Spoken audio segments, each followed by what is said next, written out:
Kumusta mga brad? Maliban nga po sa brand na SYM, isa pa sa pinakasikat na motorcycle brand doon sa Taiwan, wala iba kundi ang brand na Kymco. Bukod nga po sa SYM, isa din ang brand na ito sa pinaka-pinipili ng mga tao doon sa kanila. At ayon nga po sa mga Taiwanese, mas tinatangkilik nila ang dalawang brand na to kaysa doon sa tinatawag nating The Big Four. Samantalang dito sa atin, sikat na sikat yung The Big Four. At ang paniniwala pa nga ng iba, yung motor na hindi kasali sa The Big Four, made in China.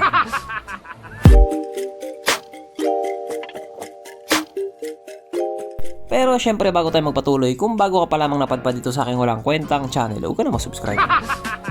So yun na nga, dito nga po sa atin, meron din namang brand na Kymco. Kaso lang kung ikukumpara nga din po natin doon sa The Big Four, medyo mas kilala talaga yung The Big Four. Kaya pagdating nga po sa hanay ng mga scooter, karamihan talaga dyan, mga Japanese brand. May mga Taiwanese brand din naman, pero hindi talaga ganun karami. Lalo na nga po pagdating sa mga 125cc na scooter. Kung mapapansin nga po ninyo, karamihan talaga doon, mga Japanese brand. Mga Honda Click, Honda Beat, Mu Series, at marami pang iba. Pero alam nyo ba kung ilalabas na sana ni Kymco yung mga 125cc na scooter nila, medyo maganda sana ang magiging laban. Yes po, napakadami pa po kasi motor si Kymco na hindi talaga dinala dito sa Pilipinas.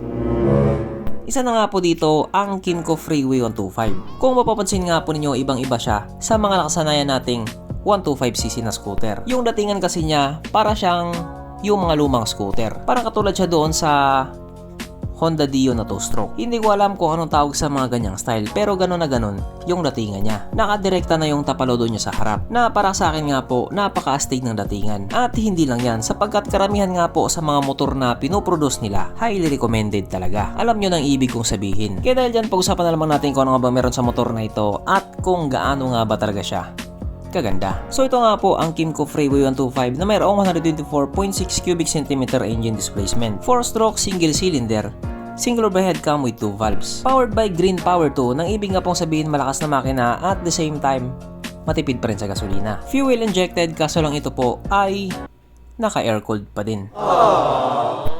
Panis yan sa Honda Click 125. Yun lang. Ang kanyang compression ratio 10.8:0. Pagdating nga po sa kanyang power, unfortunately, hindi po nila sinabi. Sekreto para bibo. Pero ayon naman po sa mga tao na nakagamit sa motor na ito daw po ay kahit tumakbo sa bilis ng 90 km per hour. Pero kung sakaling ilabas sa Pilipinas yan, panigurado aabot ng 120 kph yan. Aba syempre, ibang usapan na kapag Pinoy na nakasampa.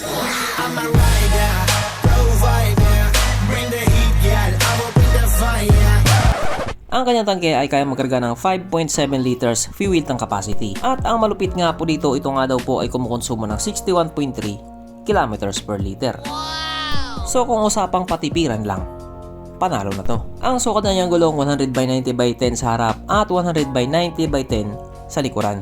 Yes po, paras po yung sukat niya sa harap at likod. Pagdating naman po sa kanyang braking system, ito po ay naka-disc brake sa harap at drum brake pa din po sa likuran. Wala man siyang ABS pero meron naman siyang CBS or combi brake system na common na nga po ngayon sa mga scooter. Ang kanyang seat height ay may taas sa 745mm at ang motor nga po na ito ay may kabuuang bigat na 108 kg. So para nga po sa isang 125cc na scooter, sakto lang yung bigat niya.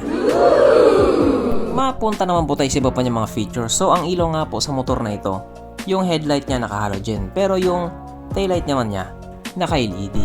At kung titignan nga din po natin yung harapang bahagi niya, simpleng-simple lang siya. Oo, simple pero matindi. Yung dibdib kasi niya diretso na tapalodo. Kaya kung ikaw yung taong gustong-gusto yung itsura ng mga Dio, panigurado magugustuhan mo to. Ang kanyang gauge panel, kitang-kita naman, naka-analog pa din siya. Oo, simple lang pero bumagay din naman sa kanya. At katulad nga po doon sa ibang scooter ni Kymco, yung kanyang gas tank cap nakapwesto na rin sa may harapan. Kaya kung sakaling magpapagas ka, hindi mo na kailangan tumayo.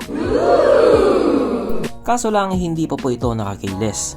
Disusi pa din po siya. Pero may mga tao nga po na gusto yung disusi. May mga tao din na gusto yung remote or yung keyless. Pero para sa akin, mas okay pa rin yung disusi. Mas convenient kasi yun. Pero syempre, opinion ko yun. At isa nga po sa mga sinasabing downside ng mga tao pagdating sa isang scooter, wala na po itong kickstart. Kaya kung sakaling naubusan ka ng battery or hindi gumana yung push start, no choice ka. Magtutulak ka talaga. Pero dito, may choice ka at hindi mo na kailangang magtulak. Sapagkat nandito na nga po tayo sa exciting na part, ang kanyang mga suspension. So sa harapang bahagi nga po ito ay ginamitan ng telescopic fork. At sa likuran naman ito po ay gumagamit ng single shock absorber na ayon nga po sa mga taong nakagamit sa motor na ito, maganda ang bounce.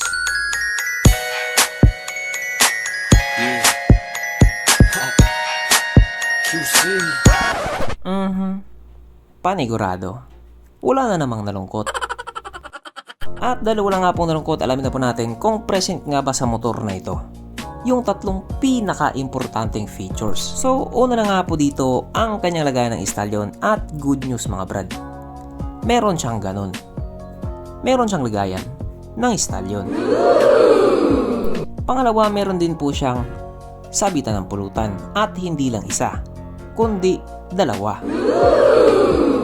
At oras na nga po para sa ating Red Horse check, ang pinaka-importanting feature sa isang motor. At ayon nga po sa aking masusing pag-aanalisa, ang motor na ito ay kayang magkarga ng 2 kahong Red Horse at kasya pa isang kahon sa kanyang underseat compartment.